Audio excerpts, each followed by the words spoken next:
शाम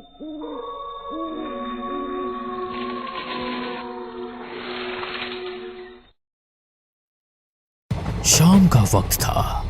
कस्बे से दूर बसे पुराने गांव भैरवपुर की गलियां हर रोज की तरह सुनसान हो चुकी थी। आसमान में हल्के बादल थे और ठंडी हवा के झोंके पुरानी हवेली की टूटी खिड़कियों से सनसनाहट पैदा कर रहे थे। गांव के लोग इस हवेली के पास से भी नहीं गुजरते थे। कहते हैं यहां अजीब अजीब आहटें सुनाई देती है, जैसे कोई अनदेखा इंसान आस पास घूम रहा हो। रीना अपने दोस्तों के साथ गांव घूमने आई थी। सबने मजाक मजाक में कहा, चल रीना, तू तो बहुत बहादुर बनती है। अगर सच में हिम्मत है तो फिर हवेली के अंदर चल। मुझे किससे डर लगेगा? भूत वूत जैसी कोई चीज नहीं होती। रीना अकेली हवेली के अंदर चली गई। टॉर्च की रोशनी टूटी दीवारों पर पड़ते ही डरावनी परछाइयां बनने लगी। वो चौंक कर पलटी। वहां कोई नहीं था। शायद मेरे दोस्तों ने मजाक किया होगा। लेकिन अगले ही पल उसने टॉर्च की रोशनी में देखा, दीवार पर उसके अलावा एक और परछाई हिल रही थी। रीना की सांसें तेज हो गई। उसने धीरे से पुकारा, कौन है वहां?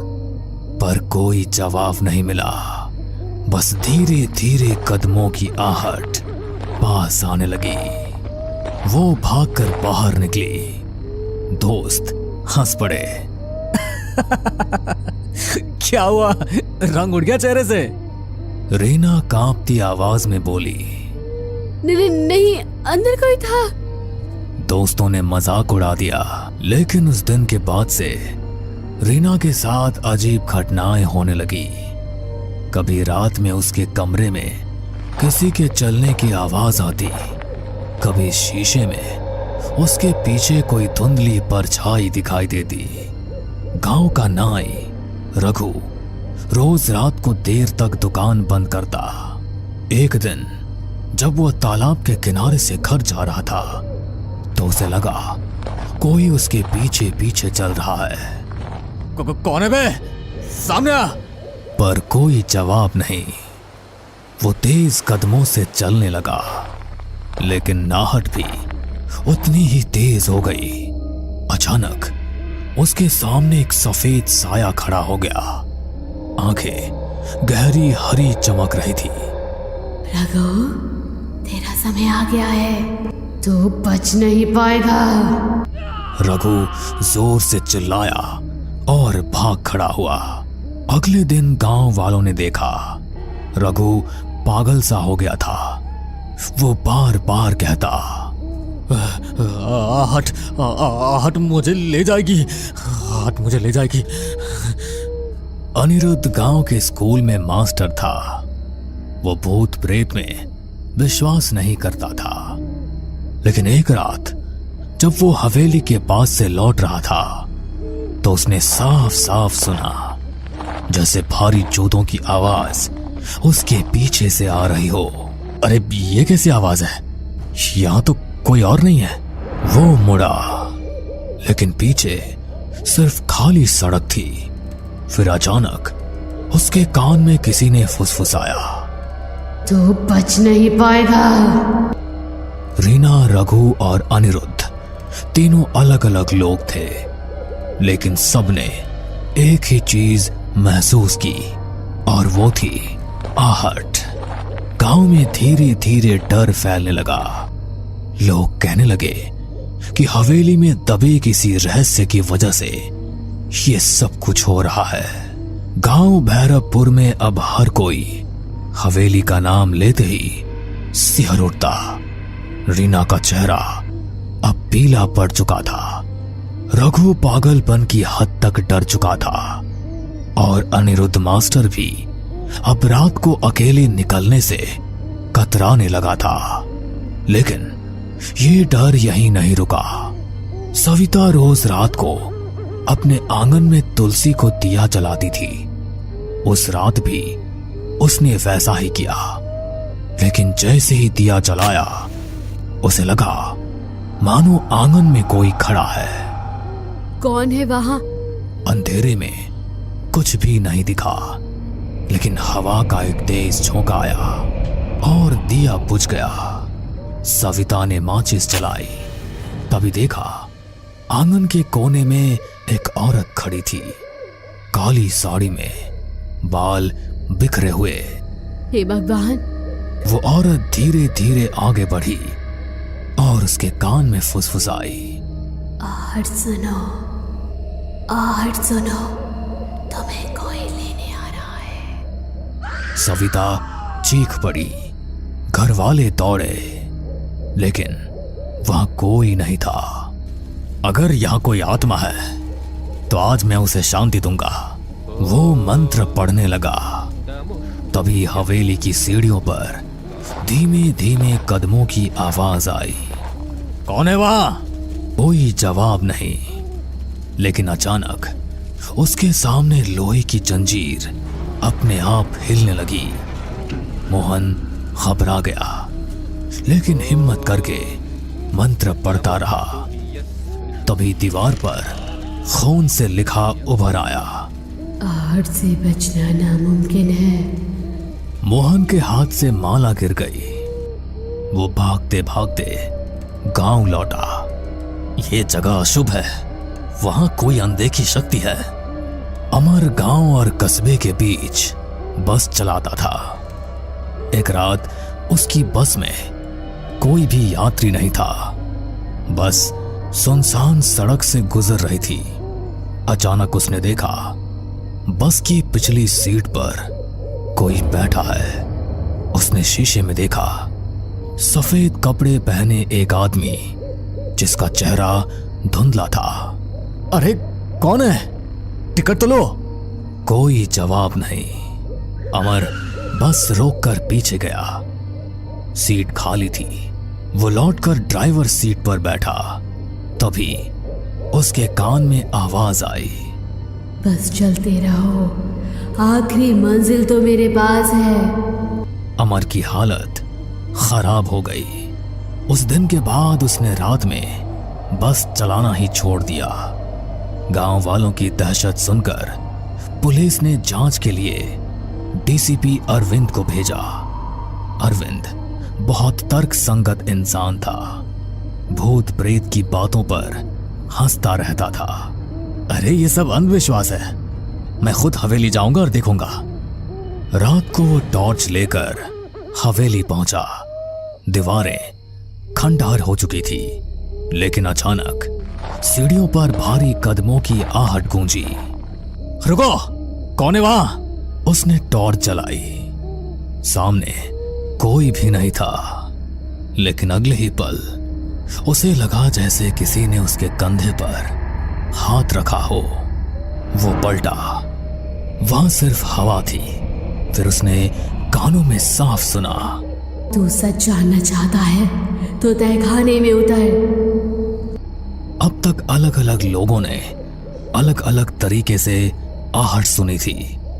सब घटनाएं अलग अलग थी, लेकिन एक ही बिंदु पर जाकर जुड़ती थी, आहट। मुझे लगता है हवेली में कुछ राज छिपा है। जब तक पता नहीं चलेगा, ये सब हमें चैन से नहीं जीने देंगे। अरे तू पागल हो गई है क्या? तू फिर से वहां जाना चाहती है?